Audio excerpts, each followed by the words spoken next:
Things have been a nightmare for Spitfire Interactive. They really tried to hide the fact that they worked with Sweet Baby Inc. on their new game Capes, and it was a complete failure. Their title ended up on DEI Detected, and over 400,000 gamers have been roasting them for the decision to try and damage control. But now the developers have released a second statement saying gamers have been mean to them, and Sweet Baby Inc. isn't a company they'd work with in the future. I have a few different things to show off, but before I get into the topic, if you enjoy the content I create, check out the links in the description, join the community in my live streams, and consider supporting through Patreon or YouTube memberships. Now, I did already talk about this initial situation in a few other videos, but basically they were added to the DEI detected list and they had responded, and I want to read that response really quickly because it is by the same developer named Penta, who said that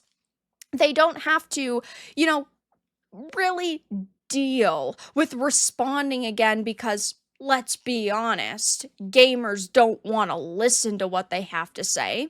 We already had 3 months and 14 pages of constructive discussion about DEI in the forum and delivered a gameplay update focusing on exactly what the player base wanted, leading to 80% positive recent reviews. And by the way, it's definitely not that anymore because it's sitting at mixed both on the all reviews and recent. It says, though, you don't have to take my word for it. You can actually read up on it yourselves, but we were already able to explain that SBI only worked briefly, mainly to bring the 4 to 5 strong indie dev team in contact with fitting voice actors, together with the devs 2+ years ago, and many first skeptical players were able to find out that there is no hidden agenda or something else we force down your throats or other concerns they had, besides a well-rounded, diverse cast, obviously. Now, it does not matter if you worked with Sweet Baby Inc. for a day, for a month, for a year, because you worked with Sweet Baby Inc. and people are boycotting Sweet Baby Inc. products, and people do not want to support narrative consultation companies that were born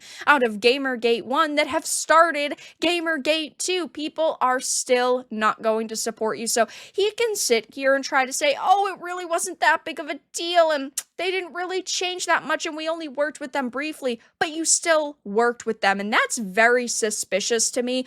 Companies don't typically hire individuals to do a job and then not use their work. Why, as an indie team, when you don't have a lot of extra money to spend, would you contract Sweet Baby Inc. and then not use any of the suggestions they gave you? That right there is extremely suspicious. But if you actually look at the game itself, you can tell that there was a diversity checklist, right? There was a checklist of certain references they wanted to put in the game, character models and types they wanted to put in the game that do fall in line with what Sweet Baby Inc. suggests for games. But after that statement, he said he wasn't going to say anything else about Sweet Baby. There was nothing else to discuss, but the lie detector has determined that that's a lie because now Penta has released another statement, which is getting absolutely roasted by gamers. He said, conclusive statement about SBI. There have been some questions coming up and some misconceptions being repeated that we would like to clear up. The developer said, first off, I'm not a developer at Spitfire Interactive, but community strategist over at the publisher, Daedalic Entertainment. Steam just shows anyone with administrative access as a developer. That's fair. I have been calling him the developer because it says developer, because he is still working on this game to an extent. He is still working with the team. That's just the way that people are going to refer to him as, because, of course, it says developer. So what else am I supposed to say? Oh, the strategic community manager. No, you just call him a dev. Anyone who works on a game is a dev, but that's fine. The community strategist.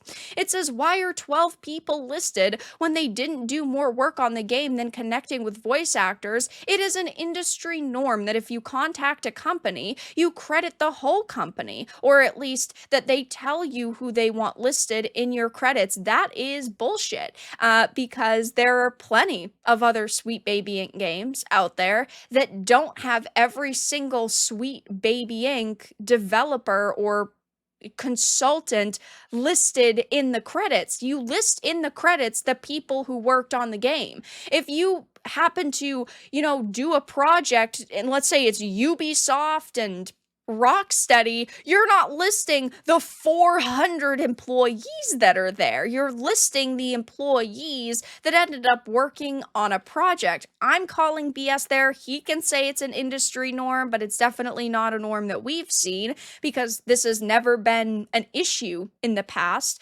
The community strategist then goes on to admit that they weren't really hiding it because if they wanted to, they would have lied about Sweet Baby Inc. being affiliated, and they wouldn't have even put the company's name in the credits of the game, which definitely does not sit well with me. Like, oh, hey, we could have just lied and we could have not put their name in the credits at all if we really wanted to hide it from you. So what else are you hiding? What else are you not telling us? You're saying, on one hand, that, oh, Sweet Baby's work didn't make it into this game, but oh, hey, we could also completely lie to you about our affiliation with them, so how are we supposed to trust you exactly?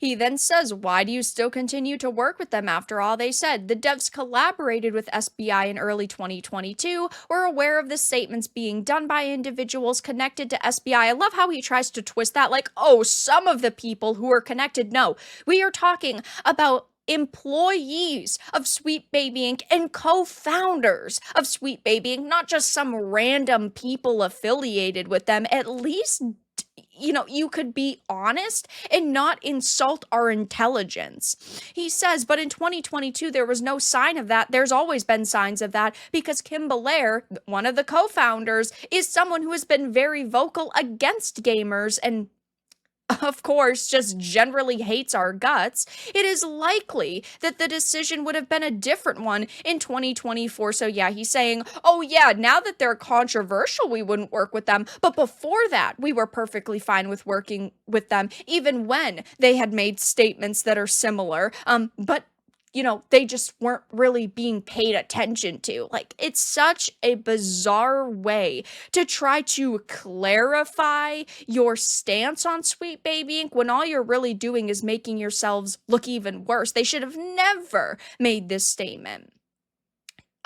They also finish off with saying, as a company bringing games to an international audience, we take the term inclusivity and equality literal. We don't condone hate towards any type of group. This includes among POC, LGBTQ+, and others, white male gamers as well. It is sad that we actually have to word that out. It should be a given. We are all gamers, no matter who we are. If a diverse cast of heroes makes you not want to play capes, that's your decision, but we surely are not the enemy. At least we don't see you as one for making this decision, but at the moment, some, not all of you, are actively trying to harm a small indie dev studio to teach them a lesson that they never really needed to learn. Of course, he's really talking about content creators like myself because I'm talking about the game. My videos on this game are getting views. That means hundreds of thousands of you are paying attention to this game and are criticizing their decisions. And I don't want to harm a small indie dev studio,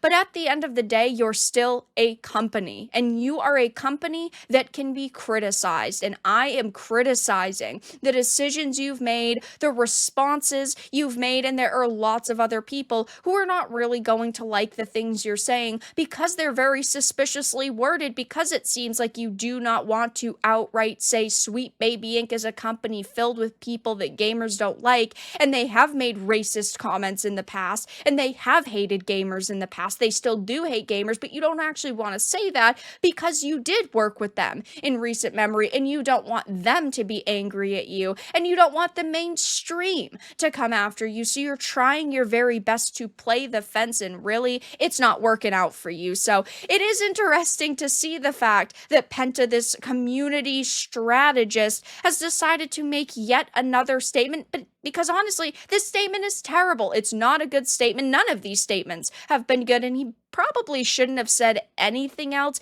and it will be interesting to see what the response is. There's only a couple of responses at this point by people saying, yeah, guys, I don't trust you. I'll never buy your game. And you say you don't condone any hate towards any group of people like LGBTQ, white people, etc. And you know who does practice hate towards a certain group of people? Sweet Baby Inc. does. It's so true. They do not care about developers. They do not care about gamers. They only care about their own bottom lines. And they're just generally terrible people who want to actively tear the industry apart. So I will be keeping my eye on this to see if this, strategist makes any other statements or if any of the developers make any statements. But for now, that's all that I really had to discuss in this video. Let everyone know your thoughts in the comments below. If you enjoyed this, give it a like, and if you didn't, give it a dislike. I appreciate your support either way, but I'll talk to you all again in the next video really soon.